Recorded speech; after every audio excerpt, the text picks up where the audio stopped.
pinaka-controversial na item dyan ay yung AKAP. Kasi yung AKAP na yun, hindi naman yun sinuggest ng DSWD. Yun ay galing sa House of Representatives. Ito nga yung ating problema dahil ang ating legislature ay walang habas na nag-i-insert ng pera sa national budget. Yan po kasi ang spasyo sa nakawan. Okay? Yan po kasi ang spasyo sa nakawan. There is a violation of separation of powers dahil dyan sa sangkaterbang na insertion na yan. And at the same time, we wouldn't be able to monitor how the money is spent.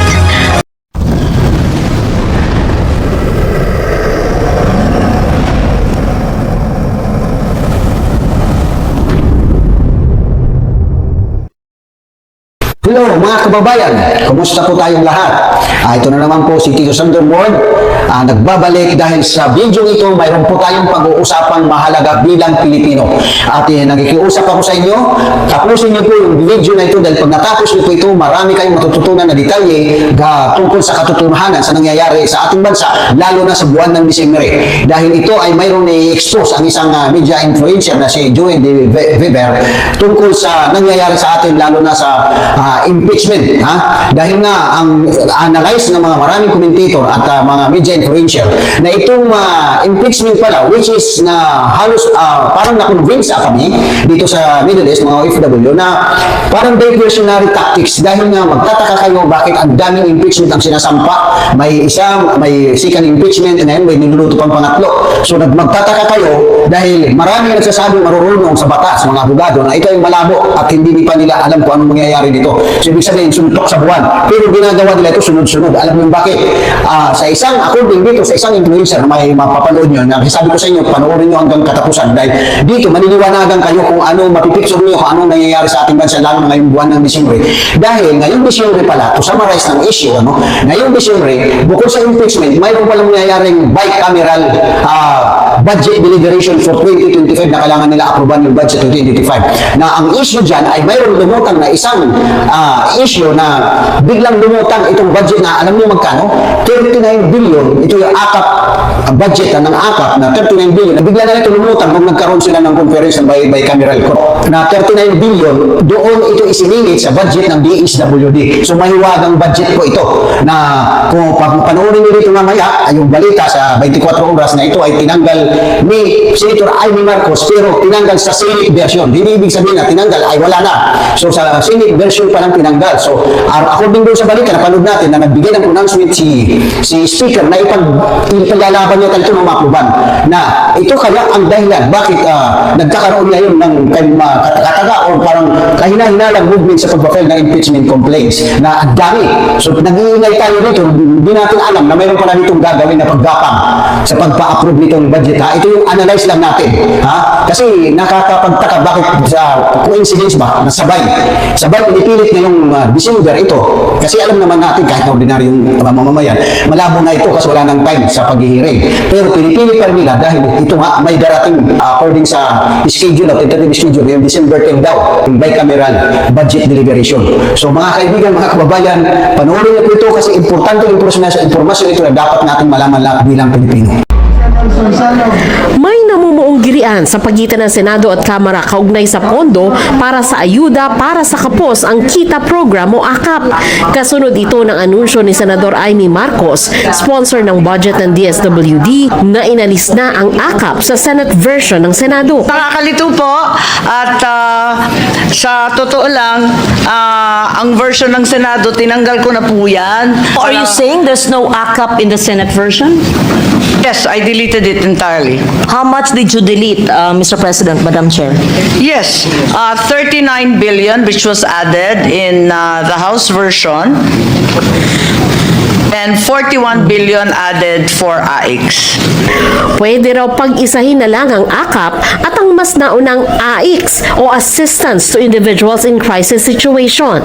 While we recognize the necessity of immediate relief by direct financial assistance, it's imperative that we focus also on social protection initiatives, foster long-term development and self-reliance rather than creating a new ayuda nation. Ayaw natin nun, ano?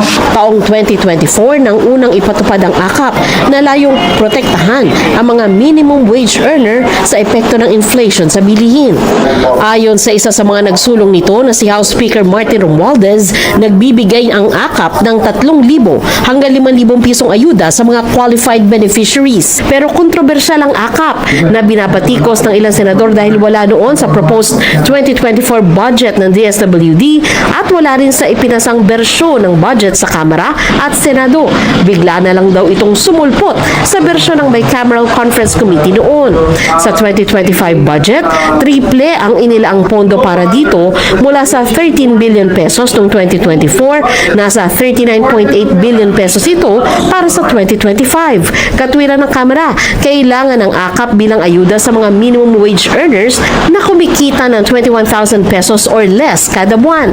Pero ang puna ng mga senador, hindi ito napupunta sa pinakamahihirap na Pilipino. We don't have problems with the program in itself, pero we wanted to make sure na it's clearer this time, no? Hindi na nababatikos like sinasabi nila, this is for middle class individuals. Parang hindi siya nakatutok doon sa mga poorest of the poor sector of our society. Dumepensa naman si Speaker Romualdez. Marami raw ang nangangailangan ng pondong ito at handa itong ipaglaban ng Kamara. Medyo nangamba ako kasi yung may ibang mga kaibigan natin sa Senado gusto daw i-scrap, itanggal yung AKAP. Payag ba kayo? Kayo, tatanggalin ba natin yung AKAP? O, ano sabihin natin sa mga senador? Tatanggalin ba natin? Inutusan na ni Romualdez ang House Appropriations Committee na sikaping maibalik ang AKAP kapag tinalakay na ang national budget sa Bicameral Conference Committee. So, 39 billion mga kaibigan, mga kababayan, na bigla na lang lumutang yung budget na yan na sa AKAP na hindi naman inihingi ng DSWD na doon ipinatong o insert sa budget ng DSWD mga kababayan.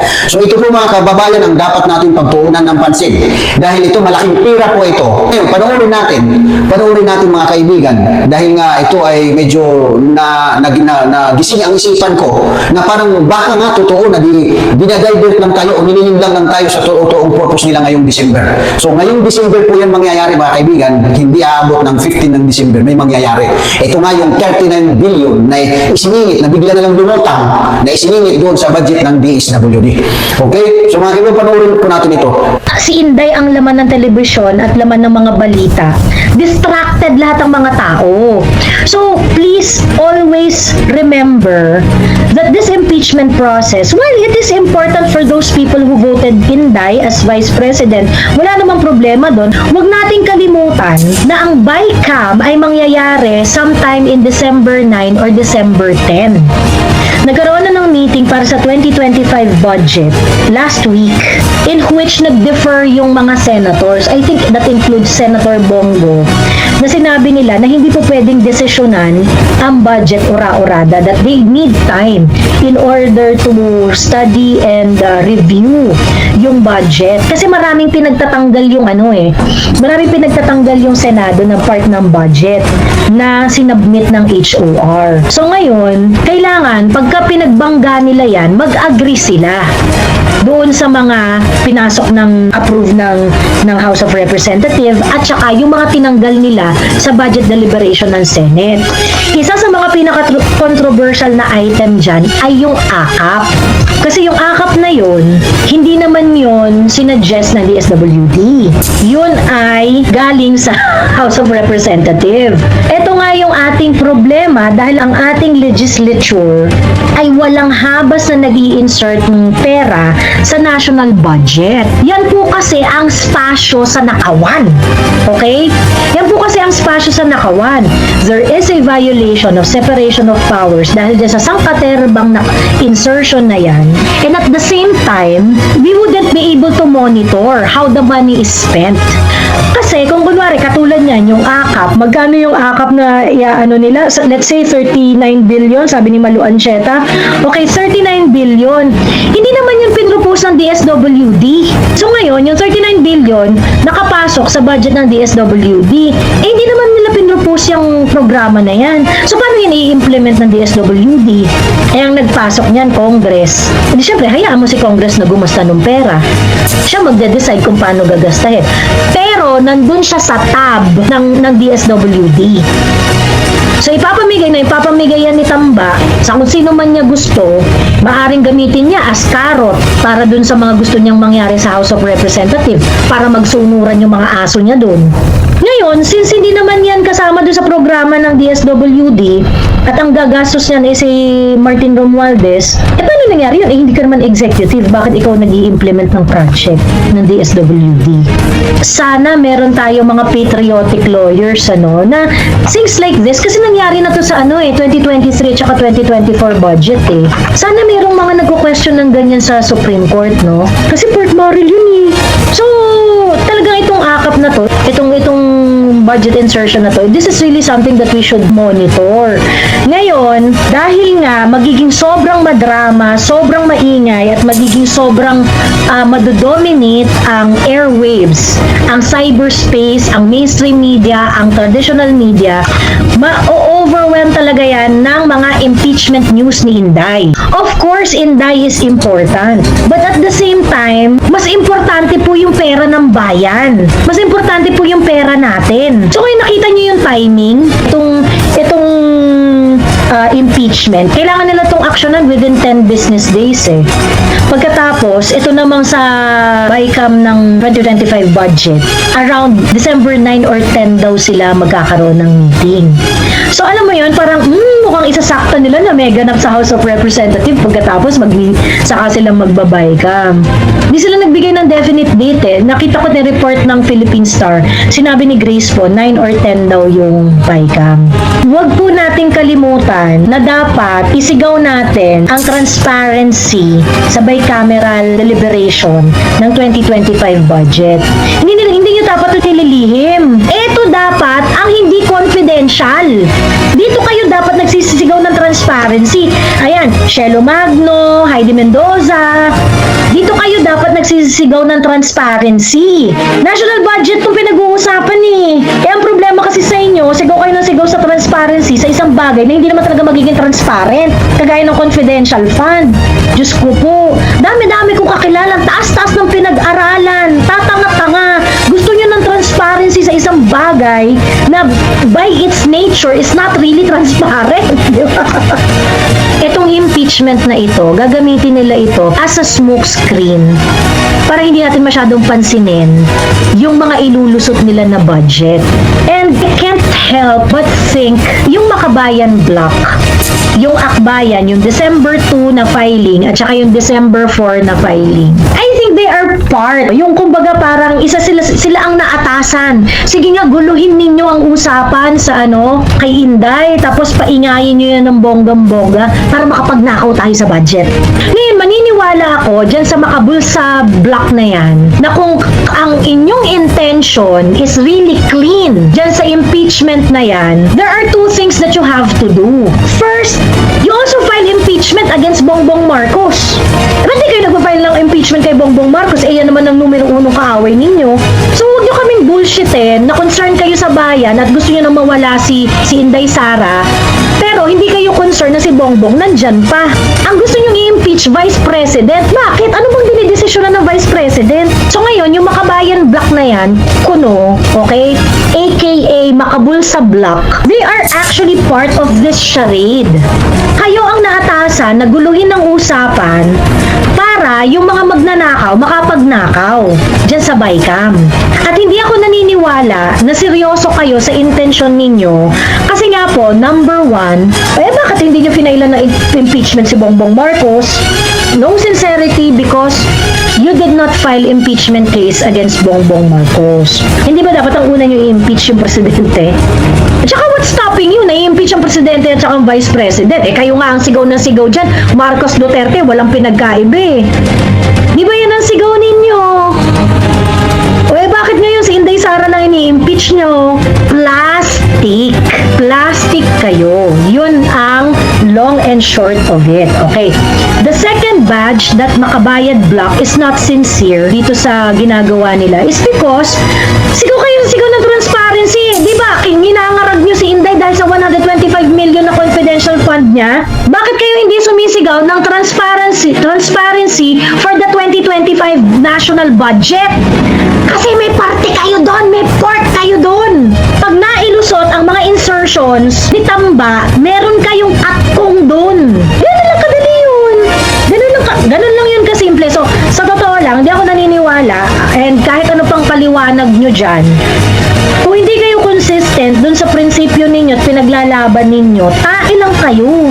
Tae lang kayo. Ang lakas-lakas yung kayo mga kabayan black. Gusto niya transparency, kineme, accountability, kineme. We're talking about the national budget. Dapat nga naglalabi kayo dyan na dapat live stream yung budget deliberation na yan eh. Hindi nyo gusto na maging highlight ng December ang bicameral deliberation ng national budget because meron kayong share sa katkungan kung maipapasok ni Tambi yung mga insertions niya. This is really an orgy to the highest level, guys. So that is why, yung mga sinasabi ko nga dyan ng mga ang hirap-hirap manood kasi inaano nila si Inday Sara, kineme, ganyan.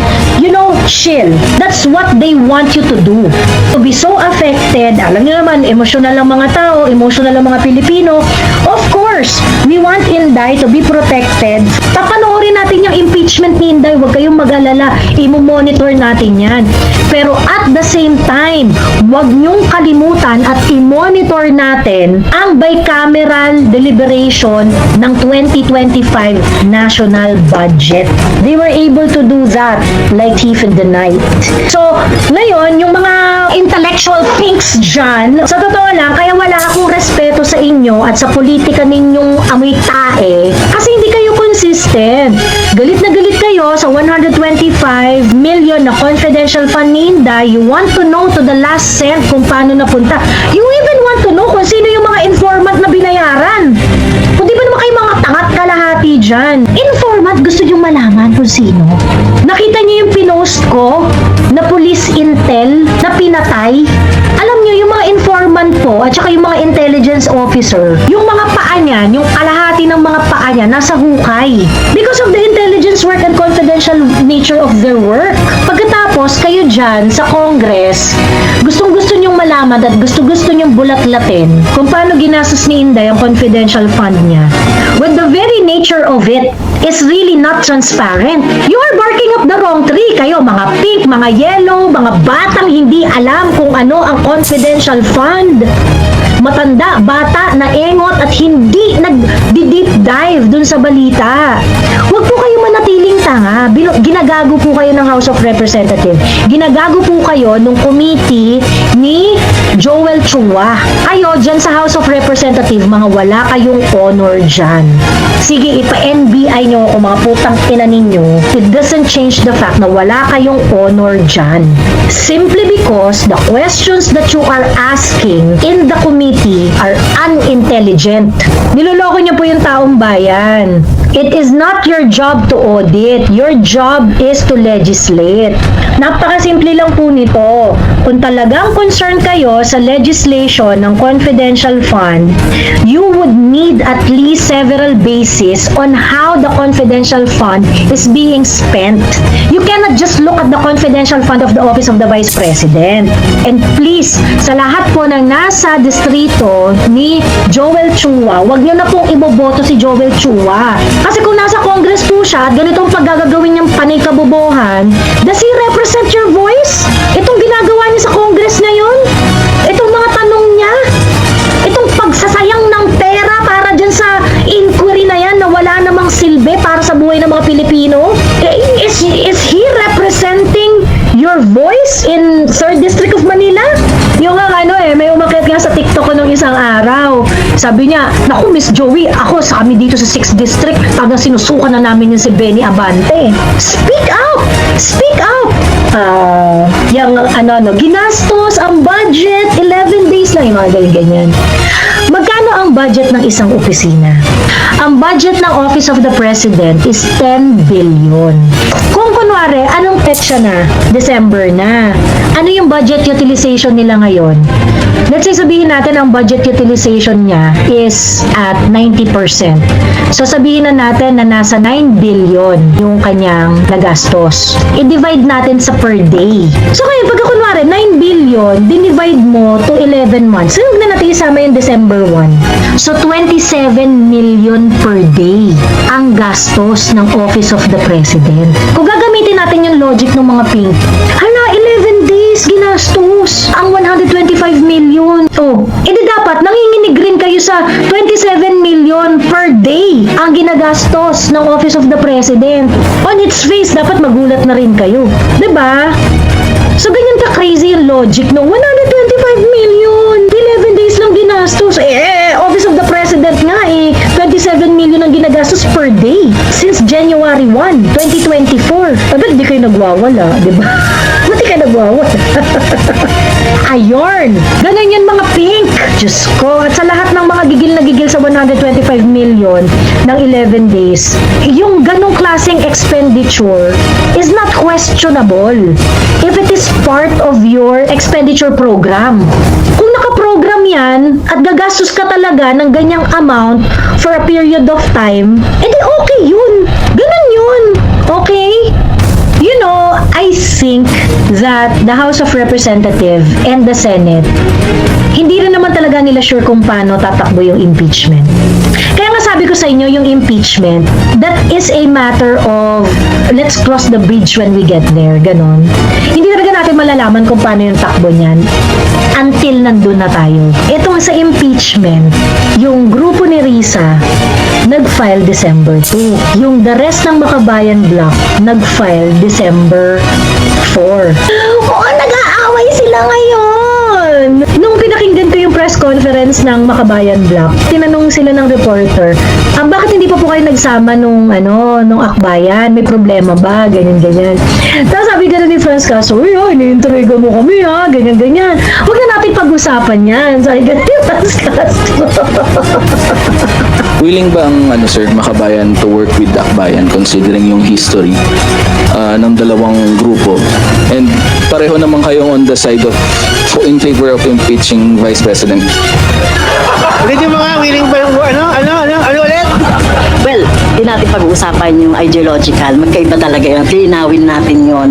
Pero kapag merong pareho naman ng mga usapin, issues, madalas naman nagkakasama. Halimbawa, kahit na nga doon sa, sa kalsada. Thank you. Hindi niya sinagot, mukhang magkaaway si Risa at saka si Franz. Ay, wala namang problema. Pwede naman kami magkasama. Bakit nga hindi kayo magkasama ngayon sa impeachment? Di ba? Bakit nga hindi kayo magkasama? Gusto niya ipa-impeach si Inday, di ba? O ba't di pa kayo nagsama? There is trouble in the mountains. So, I hope mga kaibigan, kung naabot nyo itong puntong ito, siguro natapos nyo yung video na ito. At kababayan, karapatan po natin, hindi po sa nakikialam tayo, karapatan po natin malaman dahil itong mga issue na ito, itong pera na pinag-uusapan ay pera po natin, pera ng taong bayan, pera po ng mga taxpayers na dapat alam natin kung ano ang nangyayari sa pera natin. Okay? Sa muli po, nagpapasalamat ako sa inyo, sa lahat ng mga subscriber ko, sa mga nanonood sa video na to. At kung hindi pa kayo nag-subscribe, subscribe na lang para ma-update kayo sa susunod kong mga video. Maraming salamat sa inyo. God bless us all. God bless the Philippines.